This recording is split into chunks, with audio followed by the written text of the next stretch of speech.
الحمدللہ وحدہ والصلاة والسلام علی من لا نبی بعدہ اما بعد فوز باللہ من الشیطان الرجیم بسم اللہ الرحمن الرحیم۔ السلام علیکم ناظرین، صبح کی پرنور ساعتوں میں public news TV channel پر پروگرام صدائے قرآن لے کر ڈاکٹر محمد طاہر مصطفیٰ آپ کی خدمت میں حاضر۔ ناظرین کرام، جیسا کہ آپ جانتے ہیں کہ پروگرام صدائے قرآن الحمدللہ رب العالمین ہم نے بالکل آغاز قرآن سے شروع کیا تھا، الحمد سے شروع کیا تھا، اور پوری ترتیب اور تسلسل کے ساتھ سبکن آج ہمارا سبق پہنچا ہے سورہ بقرہ کی آیت نمبر 102 اور 103 تک۔ ناظرین کرام، سورہ بقرہ کی آیت نمبر 102 اور 103 پر ہم 2 پروگرام اس سے پہلے کر چکے ہیں، یعنی کہ پارٹ 1 پارٹ 2 ہو چکا اور آج پارٹ 3 ہے، تیسرا حصہ ہے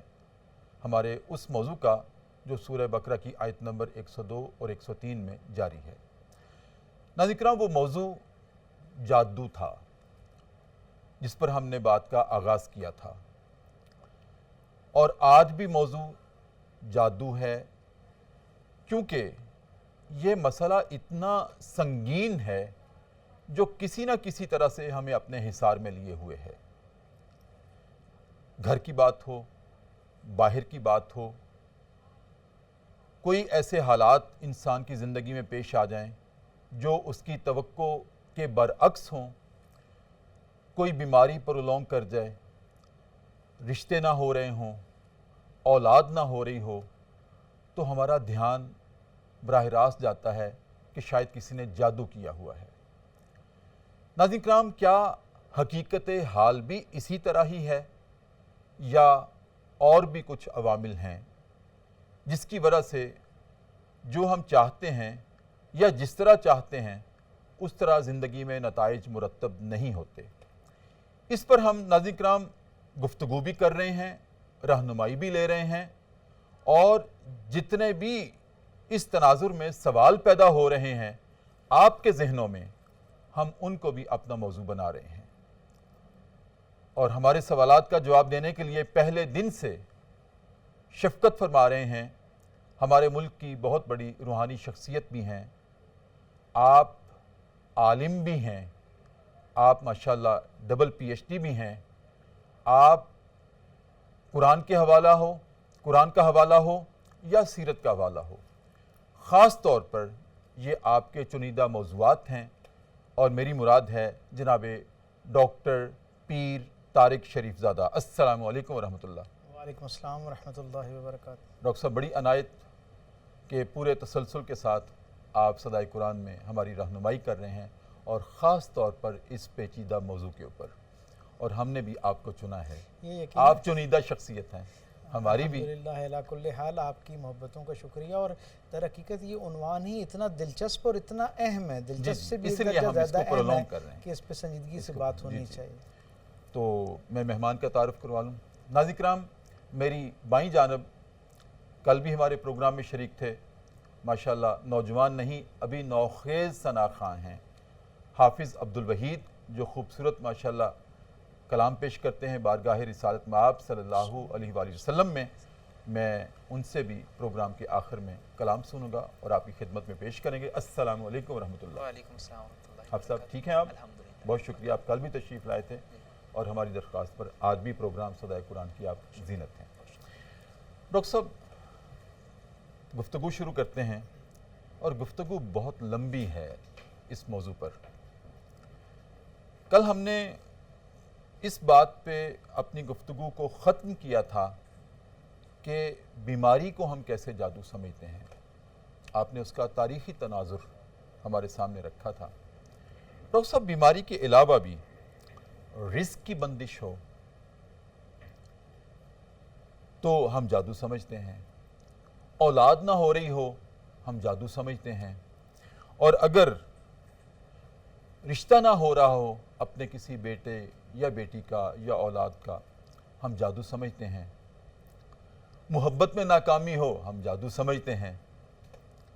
اور محبوب کو قدموں میں لانا ہو تو ہم جادو کا سہارا لیتے ہیں۔ یہ کیا ہے سب کچھ؟ بسم رب محمد کریم علیہ الصلوۃ والتسلیم۔ سب سے پہلے تو ایک مرتبہ پھر یادآوری کا شکریہ، اور جس انداز میں صدائے قرآن لوگوں کے دلوں پر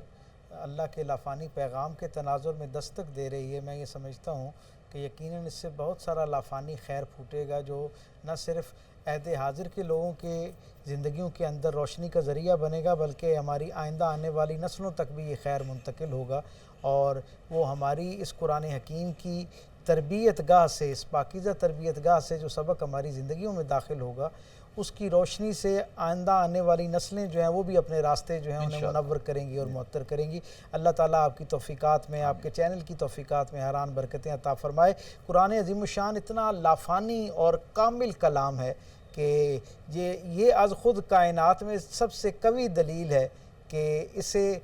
کائنات کے سب سے کامل انسان کے قلب اطہر پر کائنات کے کامل رب نے جو ہے وہ اس کا نزول فرمایا۔ آپ تصور کیجئے نا کہ رسول رحمت صلی اللہ علیہ وسلم کا زمانہ ہے، اور اہل عرب جسے لسان العرب کہتے ہیں، یعنی امراء القیس، جناب علی کرم اللہ وجہ الکریم اس شاعر کے بارے میں کہتے ہیں کہ یہ ایسا باکمال شاعر تھا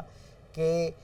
اس کے وہ کہتے ہیں کہ امراء القیس اور لبیبی جیسے شاعر جس معاشرے کے اندر موجود ہوں، وہاں اللہ قرآن جیسا معجزہ دے کر ہی اپنے نبیوں کی نصرت فرمایا کرتا ہے۔ تو ایسا کامل کلام رکھنے والا اور ذی شعور آدمی، اس کا ایک فلسفہ تھا کہ عرب جو ہیں وہ بڑے تند خو ہیں اور اپنے معبودوں اور اپنے بزرگوں کے معبودوں کے خلاف کوئی بات قبول نہیں کریں گے۔ رسول رحمت کو مکے سے جانے دیا جائے، انہیں ایک راستہ سیف پیسیج دے دیا جائے، یہ جائیں گے، یہاں تو رشتہ داری ہے، قرابت داری ہے، لوگ ان پر ہاتھ نہیں اٹھائیں گے۔ ممکن ہے بہت سارے لوگوں کے دل، کیونکہ حضور 40 برس ان میں رہ چکے ہیں، 50 برس حضور کا، 53 برس کا زمانہ ان کے درمیان گزر چکا ہے، تو یہ حضور کی عادات کی وجہ سے کچھ لوگوں کے دل حضور کے احترام میں جڑے ہوئے ہیں، تو شاید یہاں حضور کے اوپر اس طرح کوئی حتمی ہاتھ نہ کوئی اٹھائے، راستہ دے دیا جائے۔ جب یہ عربوں کو ان کے معبودوں کے خلاف کوئی بات پہنچائیں گے تو خود بخود وہ اتنے تند خو ہیں کہ وہ اسے برداشت نہیں کریں گے، اور نعوذ باللہ من ذالک رسول اللہ صلی اللہ علیہ وسلم کا خاتمہ کر دیں گے۔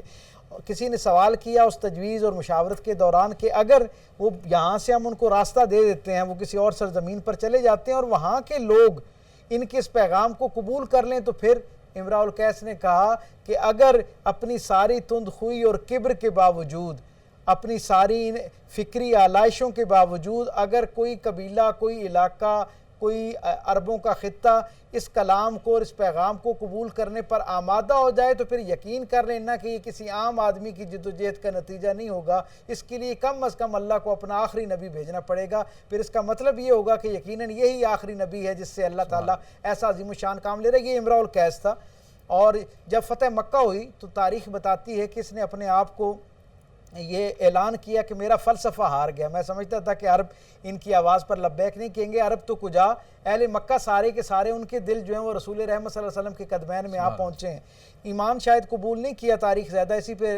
ٹھہری ہوئی نظر آتی ہے، لیکن اس نے اپنے آپ کو دنیا سے ترک کر لیا اور ایک گوشہ نشینی اختیار کر لی۔ پہاڑی کے اندر ایک غار تھی، اس کے اندر اس نے قیام کر لیا، زندگی کا آخری وقت وہاں گزرا۔ دنیا سے قطع تعلق ہو گیا تھا، لیکن شعر و ادب میں لسان العرب تھا، تو عربوں کے ہاں اس کا بڑا مقام تھا۔ جو نوخیز شاعر تھے اور جو پختہ شاعر تھے، وہ بھی اپنا کلام لکھتے اور کسی ایک چیز کے اوپر لکھنے کے بعد اس کے پاس چھوڑ آتے۔ اس کی جو غار کا دہانہ تھا، اس کے سامنے ایک پتھر تھا، اس کے نیچے لوگ اپنا کلام رکھ کے آ جاتے، وہ رات کی روشنی میں اس کو پڑھتا اور صبح اس کے اندر کچھ نہ کچھ اصلاح کر دیا کرتا۔ کہتے ہیں ایک صحابی تھے، انہوں نے رسول رحمت صلی اللہ علیہ وسلم پر سورہ کوثر کی جو آیات اتریں ان کو ایک جگہ پر لکھا اور 3 مصروں کی شکل میں ان 3 آیات کو لکھا اور کہا کہ اس کا چوتھا مصرع جو ہے وہ مکمل کر دیں، یعنی یہ ربائی مکمل کر دی جائے۔ شعر و ادب سے جو دلچسپی رکھتے ہیں انہیں اندازہ ہے کہ جو ربائی کا آخری مصرع ہوا کرتا ہے وہ سارے پہلی 3 جو کہہ لیں آپ مصرے ہوتے ہیں ان کا حاصل ہوا کرتا ہے۔ تو اس نے لکھا ایک شاگرد کے طور پہ کہ یہ 3 مصرے ہیں، چوتھا مصرع عطا کر کے اسے مکمل ربائی کر دیں۔ صبح جب وہ اٹھانے کے لیے گیا تو کیونکہ امراء القیس عموماً بات نہیں کیا کرتا تھا، دنیا سے بیزار ہو چکا تھا، تو وہ اپنا جواب لکھ دیا کرتا تھا، لوگ وہیں سے اٹھاتے تھے اور یہی روایت تھی۔ وہ کہتے ہیں، صحابی کہتے ہیں کہ میں گیا اور جا کے میں نے جب دیکھا تو اس کے اوپر ایک عجیب لافانی فکرہ لکھا ہوا تھا۔ اس نے کہا میں نے رات بھر، امراء القیس لسان العرب، وہ کہتا ہے میں رات بھر اس کلام کے اوپر غور کرتا رہا، ان 3 مصروں کو ہر اعتبار سے پرکھتا رہا، ٹٹولتا رہا، جانچتا پرکھتا رہا، میں صبح کی ان تازہ روشنی کی کرنوں کے اندر اس نتیجے پر پہنچا ہوں کہ یہ کسی انسان کا کلام نہیں ہو سکتا، اس کی کاملیت اور اس کی جامعیت، اور وہ جو لفظ آپ خوبصورت استعمال کرتے ہیں، اس کی جاذبیت، یہ تینوں چیزیں اس میں اس درجہ کمال پر موجود ہیں کہ میں یہ رائے قائم کرنے میں حق بجانب ہوں کہ یہ کسی انسان کا کلام نہیں ہو سکتا، یہ الہام کی عطا ہو سکتی ہے، یہ خالق کی طرف سے مخلوق ہو۔ تو یہ قرآن حکیم ایسا لازوال اور بے مثال اللہ کا خزانہ ہے جو انسانوں کی طرف جو ہے وہ رسول رحمت صلی اللہ علیہ وسلم کی نسبت و تعلق سے پہنچا۔ رسول رحمت کے باقی جو دیگر احسانات ہیں اللہ کی مخلوق پر، اس کے ساتھ ساتھ ایک لافانی احسان کا یہ حوالہ بھی ہے کہ آپ کی نسبت سے جہاں ہمیں ایمان پہنچا، رحمان کی شناخت پہنچی، وہاں پر قرآن بھی آپ کی نسبت سے ہم تک پہنچا ہے۔ تو یہ قرآن حکیم کی نسبت سے میں بس ایک اکتساب فیض کے طور پر حصول برکت کے لیے یہ بات اپنے سامعین کے سپرد کرنا چاہ رہا تھا۔ اب آپ کا سوال کہ یہ جو مختلف بندشیں ہیں اور مختلف بندشوں کے نام پر یہ جو ہمارے ہاں پہلا خیال جو جادو کی طرف آ جاتا ہے، اس کے بارے میں امام ابن سیرین نے بڑی دلچسپ بات لکھی۔ وہ کہتے ہیں اعتقادات کے اعتبار سے کسی بھی زمانے کی صحت کا اندازہ لگانا ہونا کہ لوگ عقیدے کے اعتبار سے، اللہ پر توکل اور بھروسے کے اعتبار سے کس حالت میں ہیں، یعنی بہتر حالت میں ہیں یا کمتر حالت میں ہیں۔ وہ کہتے ہیں کسی بھی زمانے کا تجزیہ کرنا ہو تو اس زمانے کے احوال میں یہ جانچنے کی کوشش کریں کہ وہاں جب اس معاشرے میں، اس زمانے میں، اس علاقے میں جب کوئی آفت آتی ہے، کوئی مصیبت آتی ہے، کوئی پریشانی آتی ہے اجتماعی شکل میں یا انفرادی زندگی میں، تو لوگ اسے اللہ کی طرف سے امتحان سمجھ کر توبہ اور اللہ کی طرف رجوع کرنے کا ایک وسیلہ اور ذریعہ سمجھتے ہیں، یا اسے غیر اللہ کے ساتھ، شیطانی قوتوں کے ساتھ منسوب کر کے اس کا شیطانی انداز میں توڑ کرنے کی کوشش کرتے ہیں۔ تو میں یہ سمجھتا ہوں کہ ہر زمانے میں یہ انسانوں کا فکری امتحان رہا ہے، اور میں اسے بڑی احتیاط کے ساتھ آپ کی اجازت سے سامعین کی سپرد یہ کرنا چاہوں گا کہ میں یہ سمجھتا ہوں کہ یہ اللہ کے ساتھ بندے کے توکل کا میزان بھی ہے۔ یہ ایک وہ تکڑی ہے، ایک ایسا ترازو ہے جو مصیبت کے پیش آنے کے بعد جو پہلا خیال ہمارے دل میں آتا ہے کہ یہ کس کی جانب سے ہم تک پہنچی ہے۔ جب یہ خیال اللہ کے ساتھ بندے کا جڑنا شروع ہوتا ہے یا اپنے نفس کی جو کجی اور کوتاہی ہے، کمی ہے، اس کے ساتھ یہ منسوب ہونا شروع ہوتا ہے، تو اس کا مطلب یہ ہے کہ بندے کے اعتقاد کی دنیا جو ہے وہ پرامن ہے اور وہ بالکل خیر پر مبنی ہے۔ اور جب اس طرح کی شفاف اور مضبوط ہے، بالکل ایسے ہی، اور جب یہ چیزیں غیر اللہ کے ساتھ منسوب ہونا شروع ہو جاتی ہیں، اصل میں ہمارا المیہ یہ ہے کہ ہمارے ہاں جو توحید خالص ہے، جس پر انبیاء و مرسلین نے بڑے اہتمام کے ساتھ، تسلسل کے ساتھ اور اپنی سپریم پرائرٹی بنا کر کام کیا، ہمارے ہاں بڑی ادب کے ساتھ میں یہ کہنا چاہوں گا کہ اس کا تصور اس انداز میں واضح نہیں کیا گیا۔ ہم نے بہت ساری ظاہرات کی بنیاد کی احتیاطیں تو ہم نے قائم کر لی ہیں، لیکن وہ جو اعتقادات کی دنیا کے اندر، خیال کی دنیا کے اندر شرک کی آمیزش ہو جاتی ہے، اس سے بچنے کا جو ایک سلیقہ اور کرینہ ہے وہ معاشرے نے، ہماری تربیت نے ہم تک نہیں پہنچایا، وہ بہت ضعیف ہے۔ اسی وجہ سے ہم یہ دیکھتے ہیں کہ بت ہمارے سامنے آ جائے تو ہم اس سے تو بہت ایک دم جو ہے نا وہ برات کا اعلان کرتے ہیں، اس سے دوری کا اعلان کرتے ہیں، استغفار بھی کرتے ہیں، اعلانیہ نفرت کا اعلان بھی کرتے ہیں، مذمت بھی کرتے ہیں۔ لیکن جب اعتقاد کے اندر اس طرح کا بت آنا شروع ہو کہ خیر اور شر کے بارے میں بطور کلمہ گو میں یہ اعلان کر چکا، یہ تصدیق کر چکا، اور لوگوں تک یہ کہ لا الہ الا اللہ، تمام تر قوتوں کا سرچشمہ جو ہے وہ اکلوتی اللہ رب العزت کی ذات ہے، تو جب میں ساری قوتوں کا خالق، مالک اور وارث خالص اللہ کو سمجھتا ہوں، تو پھر مجھ تک کوئی خیر اور شر، دیکھیں خیر بھی اللہ کی مخلوق ہے اور شر بھی اللہ کی مخلوق ہے۔ جیسے خیر اس کی اجازت کے بغیر ہم تک نہیں پہنچ سکتا، شر اس کے اذن کے بغیر کسی کی زندگی میں کیسے داخل ہو سکتا ہے۔ لہٰذا یہ میں سمجھتا ہوں جو بطور بندہ مومن مسلمان کے جو پہلا تقاضا ہے نا، یہ اس کی میزان اور معیار اور پرکھ ہے، اس کا امتحان ہے۔ یہ تمام ڈاکٹر صاحب، میں آپ کی اجازت سے عرض کروں گا ناظرین کرام، یہ جو میں نے بات رکھی کہ ہم جو سمجھتے ہیں کہ بیماری شاید جادو ہے، اولاد نہیں ہو رہی شاید جادو ہے، رشتے نہیں ہو رہے شاید جادو ہے، یہ اللہ کی طرف سے آزمائش ہے، اور آزمائشیں کبھی پرولونگ ہو جاتی ہیں، کبھی مختصر ہوتی ہیں۔ بہرحال ان تمام آزمائشوں کے دوران ہمارا امتحان یہ ہے کہ ہم رجوع کدھر کرتے ہیں۔ ہم اپنے اس نعرے پر رجوع کرتے ہیں، لا الہ الا اللہ پر، جس کی بنیاد پر ہم مسلمان کہلاتے ہیں یا کہ ہم رجوع کرتے ہیں غیر اللہ پر یا شیطانی قوتوں پر. یہ ہمارا امتحان ہے. اب اس پہ گفتگو کرتے ہیں اور میں ڈاکٹر صاحب سے وقفے کے بعد ناظرین کرام یہ عرض کروں گا کہ ڈاکٹر صاحب کیا واقعی جادو انسان کی قسمت بدل سکتا ہے؟ اور کیا وہ قسمت بدلنے والے جادو کرنے والے جو خود فٹ پاتھ پہ بیٹھے ہیں وہ انسانوں کی قسمت بدلیں گے؟ کیا ایسا ممکن ہے؟ وقفے کے بعد آپ سے عرض کروں گا. ناظرین کرام وقفے میں ہم چلتے ہیں دربار رسالت میں اور اپنے نبی کریم صلی اللہ علیہ وآلہ وسلم کی ذات اقدس پر ایک مرتبہ درود کریم کا نذرانہ پیش کر کے واپس آتے ہیں.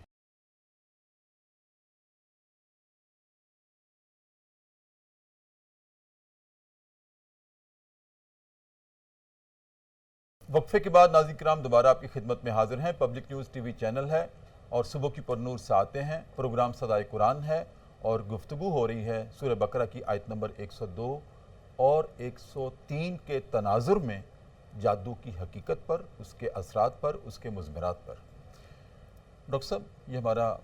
آج ماشاءاللہ تیسرا پروگرام ہے اپنے ناظرین کی رہنمائی کے لیے. میں نے وقفے سے پہلے ایک مختصر سا سوال آپ کی نظر کیا تھا کہ کیا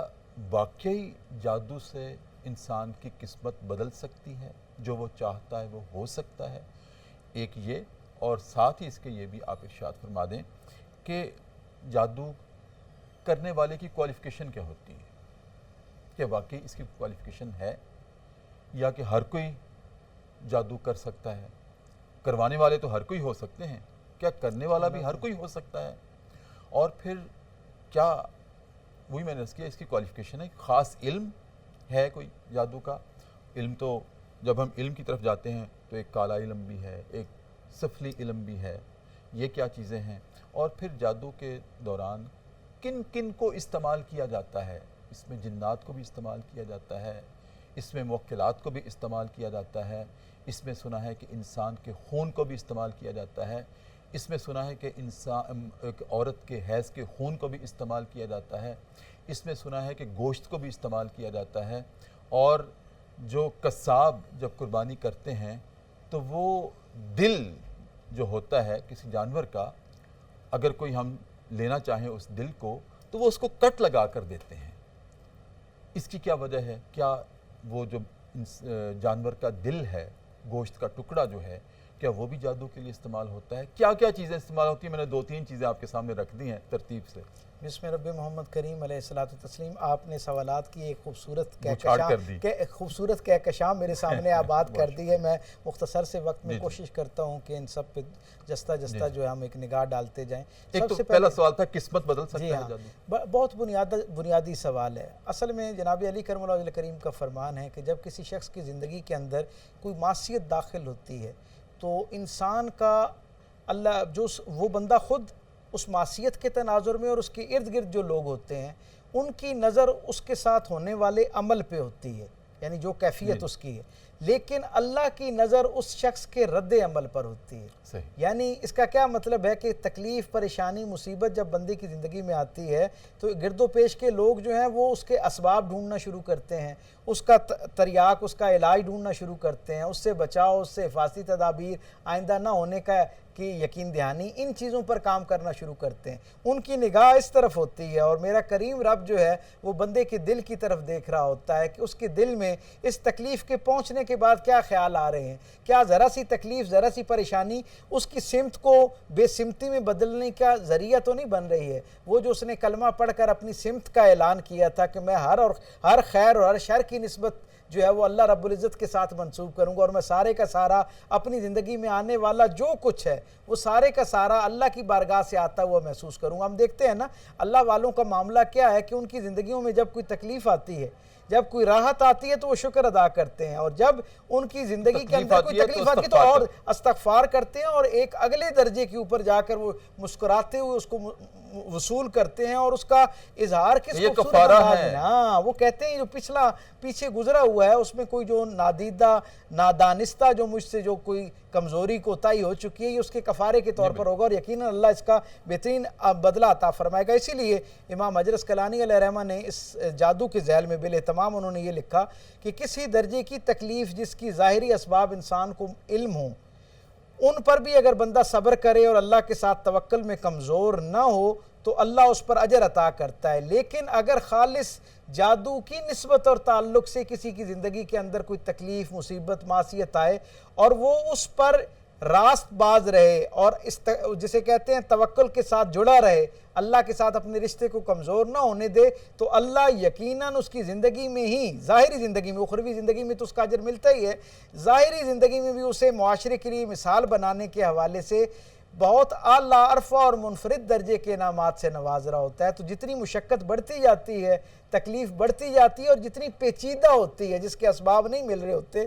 میں یہ سمجھتا ہوں کہ اس پر توکل کرنے سے، اس پر اپنے اعتقاد کی دنیا کو تاوبالا ہونے سے بچائے رکھے اگر کوئی شخص، تو اللہ کی طرف سے منفرد انعامات جو ہیں ان کا اس کی طرف جو ہے نا وہ ہوتا ہے. اب آپ کا سوال کہ یہ جو بندش ہے، کیا جادو کرنے والے کی کوئی کوالیفیکیشن ہو سکتی ہے؟ تو ظاہر ہے جادو از خود میرا ایک پہلا سوال یہ تھا، میں کیونکہ 2-3 تھے، جی میں بسم دوبارہ ریپیٹ کرتا ہوں، کیا واقعی جادو انسان کی قسمت بدل سکتا ہے؟ قسمت بدلنا ایک اور عمل ہے. قسمت بدلنے کا مطلب تو یہ ہے کہ جو مقسوم ہے اللہ کی طرف سے اس کو تبدیل کر دے. ایک تو ہمارا بحیثیت کلمہ گو ایک پختہ اعتقاد ہونا چاہیے کہ جو کچھ ہمیں ایک تسلسل اور ترتیب کے ساتھ زندگی میں ہوتا ہوا نظر آتا ہے وہ بھی قسمت ہوتی ہے، مقسوم ہوتا ہے، اللہ کا طے کیا ہوا ارادہ ہوتا ہے. اور جو ظاہری طور پر ہماری ترتیب اور ایک جو ہمارا تخیل ہوتا ہے، گویا ہمارا جو امکان ہوتا ہے، جو ہم نے گمان کر رکھا ہوتا ہے، جو اس سے ہٹ کے بھی زندگی میں معاملات ہو رہے ہوتے ہیں، وہ بھی حقیقت میں ہمارے لیے انہونا ہوتا ہے. لیکن اللہ رب العزت کی پاک بارگاہ سے ہم تک یہ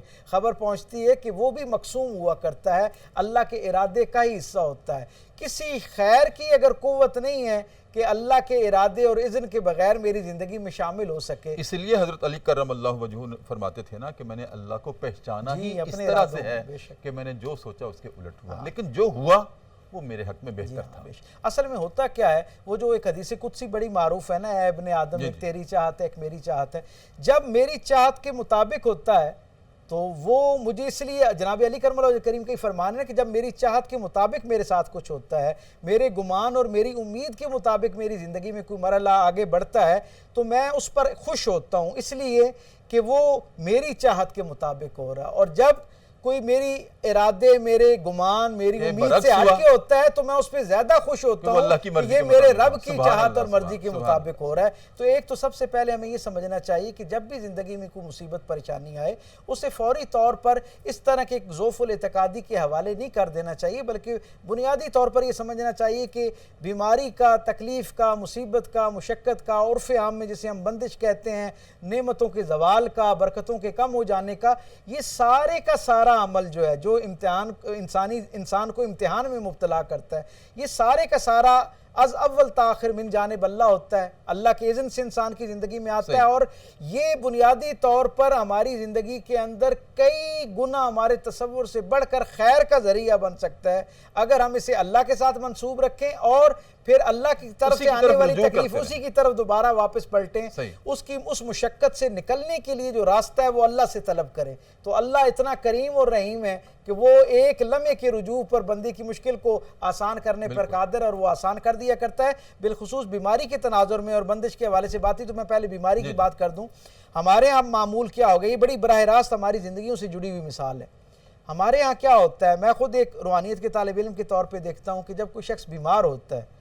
تو ہم کیا کرتے ہیں، ہم سب سے پہلے اس کو طبیب کے پاس لے کے جاتے ہیں. جب ڈاکٹر سے، طبیب سے اس کی بیماری نہیں سمجھ آ رہی ہوتی تو پھر ہم کیا کرتے ہیں، پھر ہم اس کے لیے جو ہے وہ صدقہ خیرات کرنا شروع کر دیتے ہیں. پھر جب اس سے بھی نہیں سمجھ آ رہی ہوتی کہ اس سے کوئی ظاہری طور پہ افاقہ نظر نہیں آ رہا ہوتا تو پھر ہم قرآن حکیم کی تلاوت اور اوراد و وظائف، استغفار اور نوافل کی طرف جانا شروع ہو جاتے ہیں. یہی ہمارا معمول ہے. اور ایک بیماری کی ایسی کیفیت جب بالکل آخری لمحوں پہ ہوتا ہے تو پھر اس وقت ہم اس کے ارد گرد بیٹھ کے سورہ یاسین اور کلام مقدس پڑھنا شروع کر دیتے ہیں، صدقات بھی کر رہے ہوتے ہیں. اب ہم رسول رحمت کی زندگی کی طرف دیکھتے ہیں کہ حضور کی زندگی میں جب کوئی ایسا معاملہ آتا تو حضور کا معمول کیا تھا.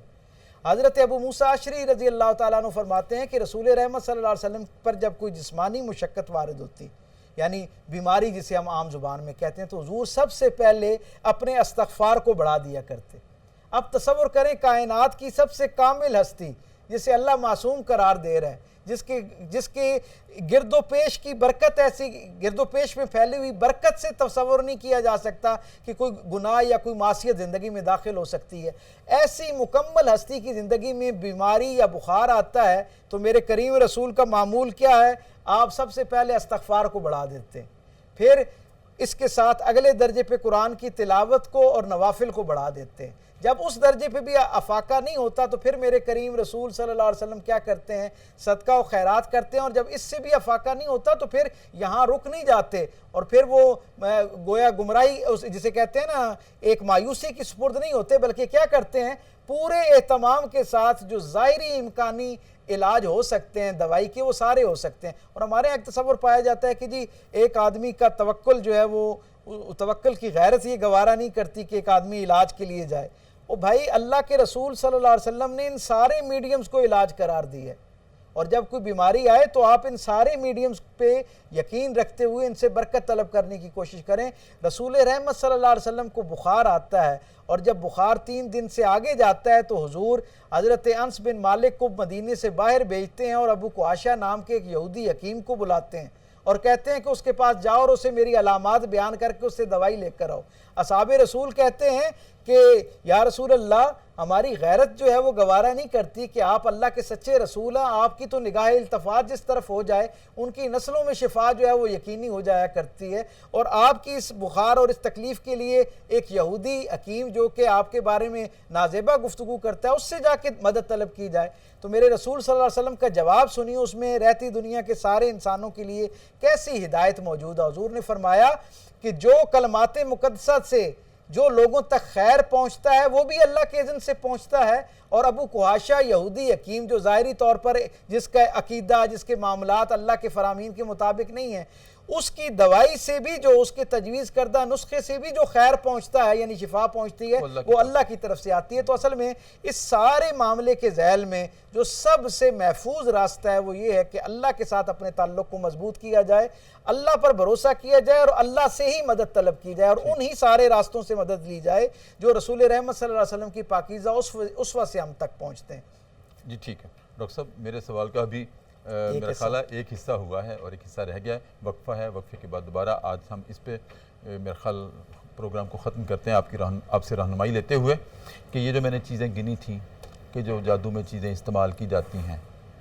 اس کی میں کیا حقیقت ہے، یہ کیوں استعمال کی جاتی ہیں جو میں نے آپ کے سامنے رکھی تھیں. موکلات بھی ہیں، جنات بھی ہیں، اس میں پھر عورت کا ناپاک خون بھی ہے اور جانور کے گوشت بھی ہیں، دل بھی ہے. یہ ساری چیزیں کیوں استعمال ہوتی ہیں اس میں آپ سے رہنمائی لینا چاہوں گا وقفے کے بعد. ناظرین کرام، ڈاکٹر صاحب کی ماشاءاللہ ایسے لگتا ہے کہ ایک بہتا دریا ہے ان کا علم کہ ہم ایک سوال کرتے ہیں اور اس ایک سوال کے تناظر میں ہمیں اور بہت سارے سوالوں کے جواب بھی ڈاکٹر صاحب ہمیں دے دیتے ہیں. اس لیے میں نے ان کو مستقل طور پر اس پروگرام میں خاص طور پر اس موضوع کے اوپر میں نے ان سے رہنمائی لینے کا فیصلہ کیا ہے. ناظرین کرام، وقفہ ہے پروگرام صدائے قرآن میں اور ایک مرتبہ پھر دربار رسالت چلتے ہیں اور اپنے نبی رحمت صلی اللہ علیہ وآلہ وسلم کی ذات اقدس پر درود کریم کا نذرانہ پیش کر کے واپس آتے ہیں.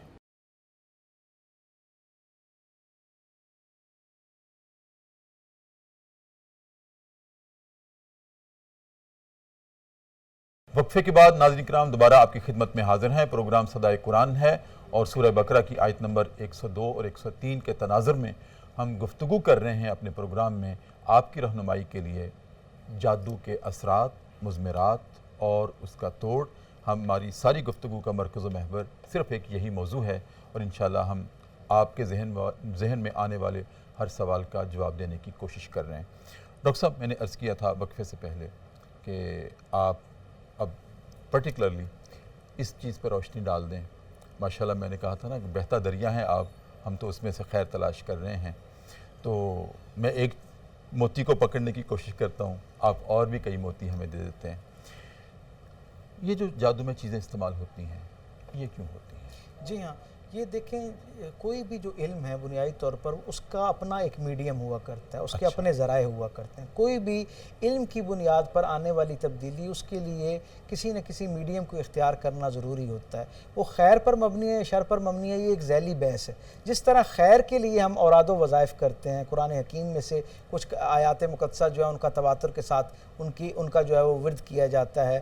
رسول رحمت صلی اللہ علیہ وسلم پر درود پاک کی جو برکت ہے وہ اپنی زندگیوں میں شامل کرنے کی کوشش کرتے ہیں. قرآن حکیم سے جیسے آپ نے ابھی اپنے سرنامہ کلام میں ایک پروگرام کے اندر آپ نے بتایا سورہ ناس اور سورہ فلق جو ہے ان کے حوالے سے رسول اللہ صلی اللہ علیہ وسلم آیت الکرسی کی نسبت سے جو ہے بہت ساری خیر اور برکت اور حفاظت کا جو ہے وہ ایک میڈیم ہم تک پہنچتا ہے. بالکل اسی طرح ان کی بھی اپنے ذرائع. اور ایک بات ہمیں یاد رکھنی چاہیے، جناب علی کرم اللہ وجہ الکریم کا فرمان ہے کہ خیر سے صرف خیر برآمد ہو سکتا ہے اور شر سے صرف شر برآمد ہوتا ہے. یعنی یہ جو شرک پر مبنی عمل ہے، یعنی جادو کے متعلق سوچنے والوں کے لیے یہ ایک بہت بڑا سبق ہے کہ جس چیز کا خمیر ہی ان ساری ناپاک اور ناپسندیدہ چیزیں جن کا تصور کرنے سے ذہن کے اندر ایک کراہت آتی ہے، اس سے خیر کیسے برآمد ہو سکتا ہے. آپ یہ تصور کیجئے نا کہ اور یہ سارے میڈیم جن کی طرف رہنمائی کی، یہ سارے میڈیمز برحق ہیں. ان سب سے منفی قوت کے ذریعے ان سب کی منفی قوت کو استعمال کرتے ہوئے، مثلا جنات کے اندر خیر کی قوت بھی موجود ہے اور جنات کے اندر ہی کافر جن بھی موجود ہیں، ان کے پاس ایک منفی قوت جو ہے وہ بھی موجود ہے، شر کی قوت بھی موجود ہے. تو کچھ بدبخت لوگ یہ ہیں کہ ان کے خیر سے استفادہ کرنے کی بجائے ان کا جو شر ہے اسے استعمال میں لے آتے ہیں اور نتیجتاً آپ کی اور میری زندگی میں وہ ایک نیگیٹیوٹی لانے کا ایک ذریعہ اور وسیلہ بن جایا کرتے ہیں. موکلات کا معاملہ بھی یہی ہے کہ یہ اللہ رب العزت کی طرف سے جنات کی ہی وہ قسم ہے جو آپ کی اور میری زندگی کے اندر برکت کے حصول کے لیے، رحمت کے حصول کے لیے، آسانی کے حصول کا ذریعہ اللہ تعالیٰ نے بنائے تھے. لیکن کچھ بدبخت لوگوں نے ان میں سے جو گمراہ تھے انہیں اپنے زیر دام کر کے گویا اس کام کے لیے استعمال کرنا شروع کر دیا. اور ظاہری اسباب کے اندر آپ یہ تصور کیجئے نا کہ عام معاملات میں جو سیال مادہ ہے اس میں خون جو ہے وہ کتنا ناپسندیدہ ہے، اس سے کتنی کراہت محسوس ہو رہی ہوتی ہے. قرآن حکیم نے اس کی حرمت کا کس طرح اعلان فرمایا ہے. اور پھر خون میں بھی انسانی خون، اور پھر انسانی خون میں بھی جو سب سے ناپسندیدہ خون ہو سکتا ہے وہ اسے استعمال کیا جاتا ہے. تو یہ پھر اسی طرح ہڈیاں جو ہیں ان کا استعمال کیا جانا ہے، رسول اللہ صلی اللہ علیہ وسلم نے اس کے بارے میں بھی کی. اور یہ جو ایک بڑی دلچسپ بات، یہ جو ہمارے قصاب دوست اس کو چیر کے دیتے ہیں، اس کے پیچھے ایک بہت سٹرونگ متھ یہ ہے کہ اگر اس کو چیر کے نہ دیا جائے تو ایک تو یہ جادو میں استعمال ہوتا ہے، اور اگر چیر کے نہ دیا جائے تو جس جانور کے اندر سے اس دل کو نکالنے والا جو ہوتا ہے وہ بھی اس جادو کے اثر میں آ جاتا ہے. اس لیے ہمارے قصاب دوست جو ہیں ان کی ایک گمان ہے، کٹ لگا کے دیتے ہیں تاکہ کم از کم وہ اس جادو سے محفوظ رہ سکیں. چرا ہوا دل دینا چاہتے ہیں. ڈاکٹر صاحب بہت شکریہ، لیکن ابھی بہت ساری رہنمائی باقی ہے، وہ اگلے پروگراموں میں انشاءاللہ ہم آپ سے لیں گے. میں زحمت کے لیے معذرت خواہ ہوں، لیکن جو رہنمائی ہمیں آپ سے مل سکتی ہے مجھے لگتا ہے یہ خیر ہمیں اوروں سے مشکل مل سکتی ہے، اس لیے آپ کو بار بار زحمت دے رہے ہیں. تو ہمارے لیے سعادت ہے اور ہمارے ناظرین کے لیے بھی سعادت. ناظرین کرام، ڈاکٹر صاحب کی گفتگو ماشاءاللہ اس کا جو میں خلاصہ نکالتا ہوں کہ صرف آدھے منٹ میں یہ آپ کو عرض کرنا چاہتا ہوں، اس سے پہلے کہ ذکر صاحب قرآن کی طرف جاؤں، کہ یہ جو بیماریاں ہیں یا مصائب و آلام ہیں جو ہماری زندگی میں آتے ہیں، یہ صرف ہمیں ہی نہیں آتے، صالحین کو آئے ہیں، اولیاء کو آتے ہیں، انبیاء کو آتے ہیں، رسولوں کو بھی آئے ہیں. دیکھیں ہمارے ہاں جب اولاد شادی کے بعد 1-2 سال 3 سال اولاد نہیں ہوتی تو ہم ضعیف الاعتقادی کی بنیاد پر جادو ٹونے کا سہارا لیتے ہیں، عاملین کے پاس جاتے ہیں، ہمیں اولاد نہیں ہوتی. ناظرین کرام، یہ چند انسانی زندگی کے معاملات ایسے ہیں جو اللہ نے صرف اور صرف اپنے قبضہ قدرت میں رکھے ہیں. اور اس میں کیا چیزیں ہیں؟ انسان کی اولاد، بیماری سے شفا اور رزق، زندگی، موت کب آئے گی، کہاں آئے گی، کس مقام پہ آئے گی، نہ یہ کسی جادو ٹونے سے بدل سکتی ہے، نہ اللہ کے فیصلوں پہ اثر انداز ہو سکتی ہے. موت کا وقت ایک معین ہے، نہ وہ جادو ٹونے سے پرولونگ ہو سکتا ہے نہ پہلے ہو سکتا ہے. یہ اللہ کے ہاں لکھا ہوا ہے. انسان کی زندگی میں رزق کتنا ملنا ہے، کب ملنا ہے، کہاں سے ملنا ہے، یہ اللہ نے لکھا ہوا ہے اور انسان کو ڈسکور کرنے کے لیے کہا گیا ہے. جادو ٹونے کا اس پہ کوئی اثر نہیں ہے. ناظرین کرام، اولاد اللہ کی ذات وہ ہے کہ اولاد دینے پر آئے تو ابراہیم علیہ السلام اللہ کے نبی ہیں، نہ صرف ان کو اولاد دے بلکہ اولاد کو بھی انبیاء بنا دے۔ ایک چین آف پروفٹس حضرت ابراہیم علیہ السلام کی اولاد سے ہے، اور نہ دینے پر آئے تو ناظرین کرام نبی کریم صلی اللہ علیہ وآلہ وسلم کی واحد چہیتی کمواری آپ کی اہلیہ ہیں، آپ کی زوجہ ہیں، ہماری ماں حضرت عائشہ طاہرہ صدیقہ رضی اللہ تعالی عنہا، ان کو بھی اولاد نہ دے۔ اور حضرت عائشہ وہ ہیں جن کی پاکیزگی اور طہارت میں اللہ نے سورہ نور میں 2 رکوع نازل کیے ہیں،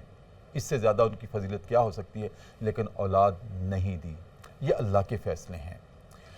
تو ناظرین کرام جیسے ڈاکٹر صاحب نے بھی کہا کہ ہمیں ان مصائب و آلام میں رجوع صرف اللہ کی طرف ہی کرنا چاہیے، یہی ہم سے تقاضا ہے اور یہی صدائے قرآن ہے۔ ناظرین کرام اب ہمارا وقت ہے، میں مختصر طور پر چونکہ نبی کریم صلی اللہ علیہ وآلہ وسلم کا جب تک ذکر نہ ہو جائے ہمارے پروگرام میں وہ خوشبو نہیں رہتی، تو لہٰذا وہ خوشبو حاصل کرنے کے لیے، وہ نور حاصل کرنے کے لیے میں آپ کے سامنے ذکر صاحب قرآن رکھ رہا ہوں۔ حضرت عائشہ رضی اللہ تعالیٰ عنہ جن کا میں نے ابھی تذکرہ کیا ناظرین کرام، تفسیر ابن کثیر میں آپ سے ہی روایت ہے، چونکہ اسی موضوع سے متعلق نبی کریم کا ہم ذکر کر رہے ہیں، کہ حضرت عائشہ صدیقہ طاہرہ رضی اللہ تعالیٰ عنہ ام المومنین سے روایت ہے کہ نبی کریم صلی اللہ علیہ وآلہ وسلم پر جب بھی کوئی بیماری کی کیفیت طاری ہوتی تھی، کبھی آپ کو ہوتی تھی بخار بھی آتا تھا، سر درد بھی ہوتا تھا، سرتاج انبیاء ہیں اس کے باوجود، تو آپ میں پھر کل والی بات کے تسلسل میں عرض کروں گا کہ نبی کریم صلی اللہ علیہ وسلم یہ جو آخری 2 صورتیں ہیں معوذتین جس کو ہم کہتے ہیں، یہ سورہ فلق اور سورہ ناس، اس کی تلاوت اور اس کے دم کو فوقیت آپ دیتے تھے۔ تو حضرت عائشہ طاہرہ رضی اللہ تعالیٰ عنہ فرماتی ہیں کہ نبی کریم صلی اللہ علیہ وسلم کا جب آخری وقت تھا، رفیق اعلیٰ کے پاس جانے والے تھے، آپ کو جب وہ موت کی تلخی محسوس ہونے لگی سکرات کے عالم میں، تو اس وقت بھی آپ کی تلقین یہ تھی کہ یہ 2 صورتیں سورہ فلق اور سورہ ناس پڑھ کر دم کیا جائے۔ تو حضرت عائشہ فرماتی ہیں کہ میں سورہ فلق اور ناس پڑھتی تھی اور آپ کے ہاتھوں پہ دم کرتی تھی، اور آپ نبی رحمت پھر اپنے ہاتھوں سے اپنے پورے جسم پہ ملتے تھے۔ اور یہی ہمارے لیے سبق ہے کہ اگر ان اثرات سے بچنا ہے، سورہ فلق اور ناس کو اپنے ہاتھوں پہ دم کر کے پھونک مار کے ایسے اپنے پورے جسم پر مل لینا چاہیے۔ تو کسی نے پوچھا کہ عائشہ آپ خود جو نبی رحمت کے ہاتھوں پہ پھونک مارتی ہیں اور وہ خود اپنے ہاتھوں کو اپنے جسم پہ ملتے ہیں، تو آپ بھی تو اہلیہ ہیں، آپ کیوں نہیں اپنے ہاتھوں پہ دم کر کے نبی رحمت کے جسم اطہر پہ مل دیتی؟ تو آپ کا ارشاد تھا میرے ہاتھ نبی رحمت کے ہاتھوں کا بدل کیسے ہو سکتے ہیں؟ ہاتھ تو وہی ہیں، میرا ہاتھ متبادل نہیں ہو سکتا۔ کیا رحمت ہے، کیا نزاکت ہے، کیا محبت ہے۔ ناظرین کرام اسی کے ساتھ ہم آج کا پروگرام صدائے قرآن ختم کرتے ہیں۔ آخر میں حافظ عبدالوحید سے گزارش کروں گا کہ کلام پیش کریں، اور اسی کے ساتھ آپ سے اجازت چاہوں گا۔ اللہ حافظ۔ حضور ایسا کوئی انتظام ہو جائے، حضور ایسا کوئی انتظام ہو جائے، سلام کے لیے حاضر غلام ہو جائے، میں صرف دیکھ لوں ایک بار صبح طیبہ میں، میں صرف دیکھ لوں ایک بار صبح طیبہ میں، بلا سے پھر میری دنیا میں شام ہو جائے، بلا سے پھر میری دنیا میں شام ہو جائے۔ حضور آپ جو سن لے تو بات بن جائے۔ حضور آپ جو سن لے تو بات بن